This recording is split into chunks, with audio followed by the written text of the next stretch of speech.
Sa kainit sa panahon, di ako gabaklay kay adto ko padulong sa kayan ng mga rila padulong dito sa Benoni.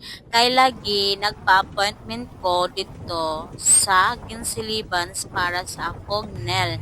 Kay magpagwapa ko sa akong mga kuko, no? So nag-decide na ko after how many months, Chares, na magpanel na jud ko since Pasko naman.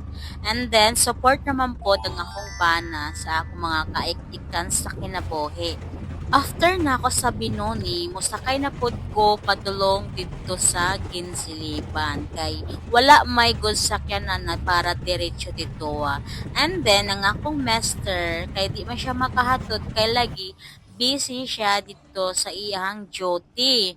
So nag solo flight ko diri naga-commute jud ko, no. Wala na taon ko ga picture atong about sa iyang studio kay lagi nakalimot jud ko pagtik ng video kay no andar ang atong pagkatabian.